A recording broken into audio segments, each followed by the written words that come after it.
Sir, எங்களோட கோரிக்கை நியாயமான கோரிக்கை சார். இல்லன்னா நான் கைது பண்றேங்க. நான் ஒன்னும் அதுக்கு பயந்து கடைக்காரன் என்ன வரல. வேற என்ன?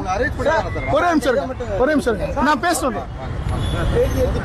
பேட்டி எடுத்து சார் தெரியும், முதலமைச்சருக்கு தெரியும்ல சார். இந்த மாதிரி அட்டூழியம் பண்ண முதலமைச்சர் தெரியல சார். அவருக்கு எப்படி தெரியும்? அவருக்கு நான் சொல்லாம எப்படி தெரியும்? வணக்கம், நான் அருண்குமார், தலைமை ஒருங்கிணைப்பாளர், தமிழ்நாடு வியாபார சங்க பேரவை. இன்றைய தினம் முதலமைச்சர் வந்து எல்லாருக்கும் ஒரு 5000 ரூபாய் போட்டிருக்காரு, எல்லாருக்குமே தெரியும். ஆனா இன்னைக்கு இந்த வலசரவாக்கம் பகுதிகளில் ஒரு கடைக்கும் 5000 ரூபாய் ஃபைன் போட்டிருக்காங்க. எந்த ஒரு காரணம் கேட்க மாட்டேன். காரணம் கேட்டா கடை இடிப்பேன்றாங்க. அந்த லேடி அதிகாரி நான் கடையை இடிப்பேன், ஃபைன் கட்டுன்றாங்க. ப்ராப்பர் நோட்டீஸ் கொடுத்தாங்களா? ஆக்கிரமிப்புனா ஊரெல்லாம் ஆக்கிரமிப்பு இருக்குன்னு 1 வருஷமா நோட்டீஸ் கொடுக்குறாங்க. ரோடெல்லாம் தெருவோர கடைகள் பெருகி போச்சு, ரோடெல்லாம் வியாபாரம் பண்றேன், அதை ரிமூவ் பண்ண மாட்டேன்றாங்க. முறையா வணிக வரி சொத்து வரி இருக்க கடையை 10,000 ஃபைன் போடுறாங்க. என்ன அர்த்தம்? மிரட்டுறாங்க. 20 பேரை கூட வந்து குண்டர்கள் மாதிரி ரவுடிகள் தான் ஒரு காலத்துல மாமூல் வாங்கினாங்க. மாநகராட்சி அதிகாரி மாமூல் வாங்குறதுக்கா? இப்ப வந்து 20 நிமிஷம் உட்காந்துட்டு இருக்க ஒரு அதிகாரி வந்து பார்க்கணும். காவல்துறை கூட வந்துட்டாங்க. அப்ப ஃபைன் போட்ட அதிகாரி இங்க ரவுடிசம் பண்றாங்க. என்ன ரீசன்? எதுக்கு ஒரு கடைக்கு 5000 ரூபாய் ஃபைன் போடுறதுக்கு என்ன ரீசன்? நோட்டீஸ் கொடுத்தீங்களா? இந்த பிரச்சனை இருக்கு, இந்த பிரச்சனை நோட்டீஸ் கொடுத்தீங்களா? ஆக்கிரமிப்பு தெருவெல்லாம் அத்தனை கடை ஆக்கிரமிப்பு பண்ணி வச்சிருக்கான். பிளாட்ஃபார்ம் கடை, ஹோல்சேல் வியாபாரம் எல்லாம் தெருவில் நடக்குது.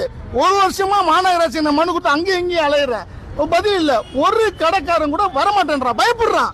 வலசரவாக்க பகுதியில் இருக்க ஒரு கடைக்காரன் கூட பயப்படுறாங்க, வந்தா எங்க கடை சீல் வச்சிருவாங்க அப்படின்ட்டு. அப்ப எங்களை கைது பண்ணுங்க. அப்புறம் எதுக்கு சங்கம்? அப்புறம் எதுக்கு வியாபாரம்? அப்புறம் எதுக்கு முதலமைச்சர்? அப்ப இன்னைக்கு எல்லா இடத்துலயும் 5000 ரூபாய் கொடுத்துருக்கீங்க, எங்க கிட்ட பிடிங்கிதான் மகளுக்கு 5000 ரூபாய் தரணுமா அப்படின்ற கேள்வி எழுது. இன்னைக்கு இதுக்கு பதில் தெரியலன்னா நாளைக்கு இந்த இடத்துல 1000 வியாபாரிகளை திரட்டி நான் இந்த லாக் பண்ணுவேன். நான் இப்ப ஓபனா சொல்லிட்டேன். இன்னைக்கு அவங்க இன்னைக்கு பதில் சொல்லனா நாளைக்கு வலசரவாக்கம் நகராட்சி அலுவலகம் 1000 வியாபாரம் முற்றுகையிடுவேன். அது என்ன பண்ணுவோம் அவங்க பண்ணிக்கிட்டோம். கைது பண்ணிக்கிட்டோம். வாழ்க சுதேசி வணிகம், வளர்க இந்த மண்ணுக்கு நீதி கொடுக்கல. இது கண்டிப்பா முதலமைச்சருக்கு போனோம். முதல்வருக்கு அவப்பெயர் ஏற்படுத்துற அவர் கிடையாது. அவர் சிறப்பான திட்டங்களை கொடுக்கிறாரு.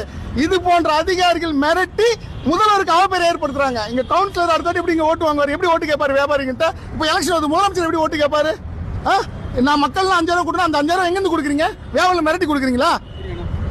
அதனால தயவு செய்து இதுக்கு வரணும். இல்லைன்னா நாளைக்கு காலையில அதிகாலை எத்தனை மணிக்கு? 9 மணிக்கு வந்துடும். 9 மணிக்கு கண்டிப்பா நகராட்சி அலுவலகத்தை நான் பூட்டு போடுவேன் சார். தயவு செய்து தப்பா நினைச்சீங்க சார். அது வரவே இல்லையே. 20 நிமிஷம் வந்து உட்காந்துருக்கேன், நாய் மாதிரி உட்காந்துருக்கேன். காவல்துறை வந்து யாருமே வரலையே, உள்ள இருந்து எட்டி பார்க்கலையே. அப்ப அந்த அளவுக்கு அலட்சியம் தானே. ஒரு 10 பேர் வந்து இங்க ரோட்ல உட்காந்துட்டு இருக்கோம். ஒருத்தர் வரலாம், அப்ப என்ன இருக்கு? உன்னால என்ன பண்ண முடியும்? அப்படி பச்சை சொன்னா உன்னால என்ன புடுங்க முடியும்? புடுங்கன்றதுன்னு அர்த்தம் இது. அதுக்கு என்ன அர்த்தம் இதுக்கு சொல்லுங்க. ஏங்க முதல்வரை கூட ஈஸியா பார்த்துலாம் போடுறீங்க. ஒரு அப்பாயின்மெண்ட் வாங்கி சார் இந்த பிரச்சனை இருக்குன்னா முதல்வர் அப்பாயின்மெண்ட் கொடுக்குறாரு, சம்பந்தப்பட்ட அமைச்சர் அப்பாயின்மெண்ட் கொடுக்குறாங்க. ரவுடிசம் பண்ற இது போன்ற அது ஒரு பெண் அதிகாரி. நீ இடிக்கவா ஃபைன் கட்டுறேன்னு கேக்குறாங்களா? அது எந்த தைரியத்தை யார் கொடுத்தது? நான் இடிக்கவா இல்ல ஃபைன் கட்டுறேன்னு கேக்குறாங்க. அந்த தைரியத்தை யார் கொடுத்தது? அந்த அதிகாரி பேர் அவர் பெண் அதிகாரி தானே. ஒரு பெண் அதிகாரி 20 ரவுடிங்க மாதிரி கார்பரேஷன் ஆளு கூட்டு வந்து நீ ஃபைன் கட்டுறியா இல்ல கடை அடிக்குவா? அது என்ன பதில்? அது ப்ராப்பர் நோட்டீஸ் கொடுத்தீங்களா? செக்யூரிட்டி கூட ப்ராப்பரா கேட்கல. செக்யூரிட்டி வர ஐயா என்னன்னு அவர் பாவம், அவர் 5000 பார்த்து ஐயா அதிகாரி எங்க போனாங்க தெரியல. மேல அவ்வளவு அதிகாரி உட்கார்ந்து இருக்காங்க. அவ்வளவு அதிகாரி உட்கார்ந்து யாருக்கு என்ன போச்சு? ஆட்சி கெட்ட பேர் முதல்வருக்கு தானே கெட்ட பேர், நமக்கு என்ன கெட்ட பேர்ன்ற மாதிரி தானே இருக்குது. அப்ப இதுதான் எங்களை நடத்துற லட்சணமா? ஜிஎஸ்டி வாங்கி நிலுங்க வரட்டுங்க. அப்போ இதுக்கு பதில் சொல்ல நாளைக்கு நகராட்சி முற்றுகை கண்டிப்பா நடத்த தயவு செய்து முதல்வர் அவர்கள் இதுல தனி கவனம் செலுத்தி வணிக வரித்துறை அமைச்சர் கொஞ்சம் தயவு செஞ்சு பேச சொல்லுங்க. உங்களுக்கு பணம் தேவைன்னா 1000 விஷயம் இருக்கு. வியாபாரிக்கு ஃபைன் போட்டு தான் பணம் பண்ணுவீங்களா? அங்க வடசரத்துல ஒரு 5000 கடை இருக்குமா? 5000 கடையில இருந்து ஒரு வியாபாரி கூட வரதுக்கு பயப்படுறாங்க. ஏன் பயப்படுறாங்க தெரியுமா? ஐயா நீங்க இன்னைக்கு போயிருவீங்க, நாளைக்கு எங்க கடை வந்து சீல் வச்சா நீங்க என்ன பண்ணுவீங்க? எங்க கடை இடிச்சா என்ன பண்ணுவீங்க? இப்படி பயமுறுத்தி தான் நீங்க ஃபைன் போடுவீங்களா?